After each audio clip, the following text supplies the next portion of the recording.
iconic roles of English actor Andy Serkis. We've limited it to his film and television roles, whether they're voice, live action, or motion capture. Unfortunately, however, that means we'll have to exclude his voice work on the highly acclaimed video game Slave, Odyssey to the West. Oh. You think I'm screwing you? Number 10. Lumpy King-Kong. Wait, Andy Serkis plays two roles in the same movie? Yup, that's just how talented he is.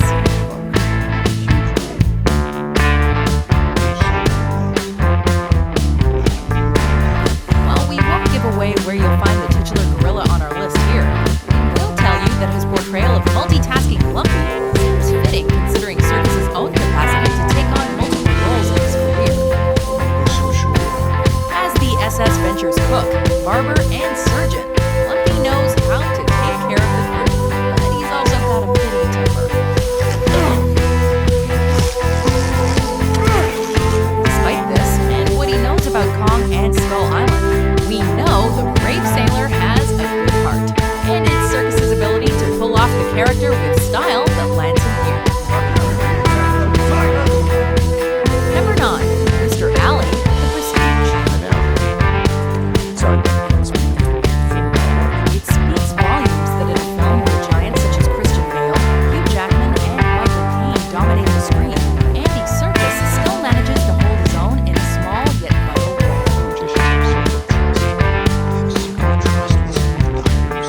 As the American assistant to Nikola Tesla, who's portrayed by David Bowie, Mr. Alley introduces Robert Angier to Tesla's revolutionary work, while the magician is in pursuit of the ultimate illusion. Even in what's basically an extended cameo, Serkis never fails to steal the spotlight. Number 8, William Hare, Burke and Hare. Murder has never been so fun. As real-life murderer William Hare, Serkis is one half of the titular duo that's completed by Simon Pegg as William Burke. Together, the criminals make a fortune killing those who are in the later stages of their lives and selling the corpses. With something of a twisted moral compass, sharp wit, and a love of money, Hare may have been a shady creep, but thanks to Serkis' performance, we're glad he didn't end up at the wrong end of a noose. Number 7, Ulysses Cow, Avengers Age of Ultron. Needless to say, we were thrilled to hear that Andy Serkis would be joining the ever-expanding cast of Marvel Cinematic Universe.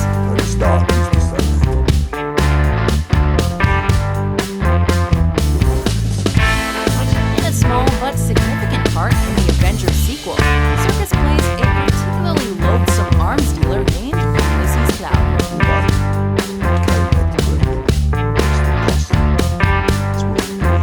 His brief appearance shows us both sides of Cloud. On the one hand, he's a calculating and resourceful businessman. On the other, he's got a vile temper and a short fuse. And Serkis' sinister quirkiness is perfect for the role. A villain completely unintimidated by the astonishing characters and events around him. Serkis is a perfect fit for the Marvel Universe, and we cannot wait to see more of him in Marvel's 2018 film, Black Panther. Shoot them. Which ones? All of them! Number 6, Martin Hannett, 24-Hour Party People. Never see me again. You don't deserve to see me again. This comedy drama tackles several decades of the music scene in Manchester, beginning with the punk rock of the 1970s. Right, stop. We got a rattle. We're gonna have to dismantle the whole kit. While following the career of news reporter and Factory Records head Tony Wilson, we're introduced to Martin Hannett, a real-life producer who's played by Serkis as a straight-faced but utterly brilliant lunatic. I've got something for you. Though Hannett's work with Joy Division soon brings success to the label and the band, it's the character's obsession with recording silence and his belief in his own genius that are actually the highlights of the performance itself. You're recording silence? Well, now I'm recording Tony Wilson. Number 5, Captain Haddock, The Adventures of Tintin. Nobody takes my ship! They've already taken it.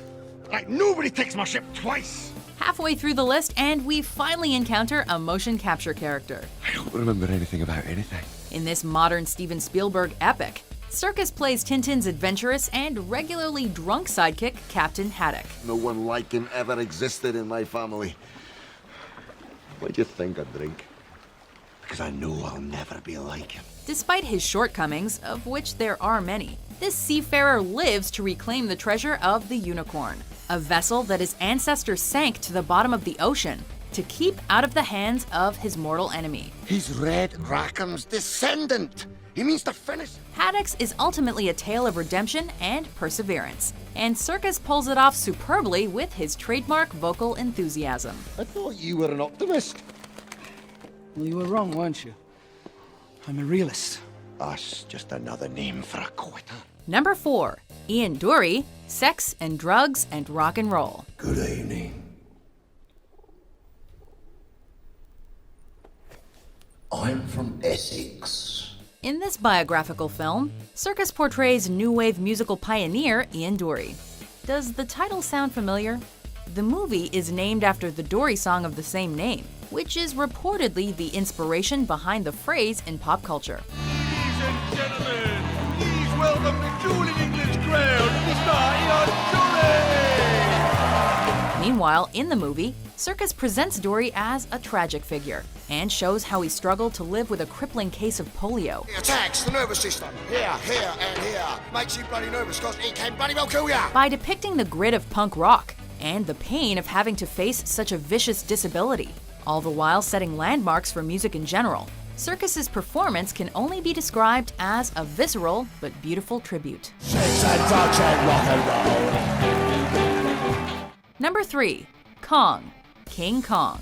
Ladies and gentlemen, I give you Kong, the eighth wonder of the world!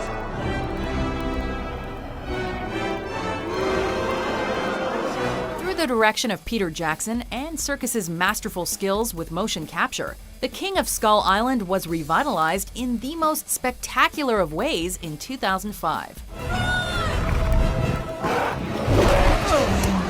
By spending time observing gorillas at London Zoo, as well as in Rwanda, Serkis was able to portray the giant ape with incredible authenticity.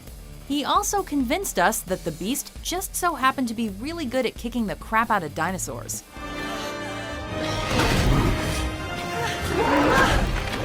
Though we've already sung the praises of Serkis's Lumpy on this list, it's Kong that we feel for the most.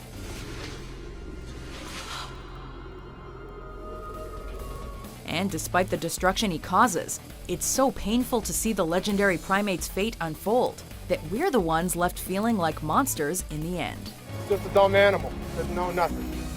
Number 2, Caesar, the Planet of the Apes franchise. Caesar is home. We should be thankful because, without the groundwork that King Kong laid down, we may not have gotten the awesomeness that is Caesar. No!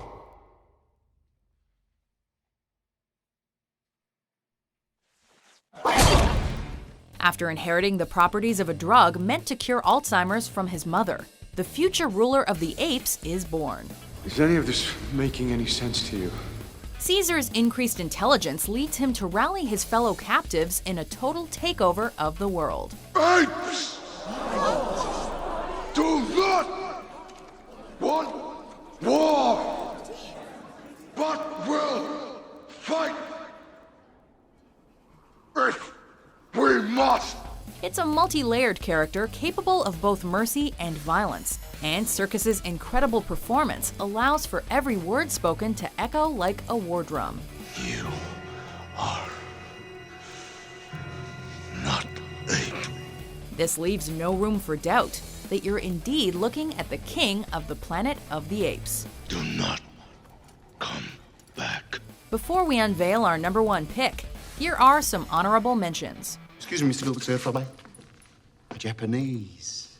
Japanese. Yes.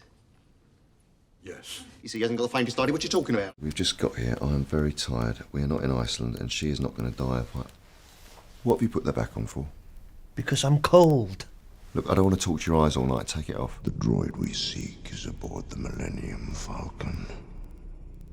in the hands of your father, Han Solo. Number 1. Gollum, the Lord of the Rings and the Hobbit franchises. Stupid fat hobbit! This is the role that all subsequent motion capture performances will likely be compared to. And for good reason. A slave to his obsession with the One Ring of Power, this iconic creature blew audiences away with his signature voice, creepy appearance, and unnervingly sympathetic character. I heard it from his own mouth. He means to murder us. Never! Smeagol wouldn't hurt a fly! Serkis plays Gollum's schizophrenic-like nature to perfection by showing us both the monster and the fragments of the innocent soul left inside. What did you say? Master looks after us now. We don't need you. What? Even among the epic battles and jaw-dropping landscapes found in these franchises, there's simply no arguing that the former Hobbit known as Smeagol wouldn't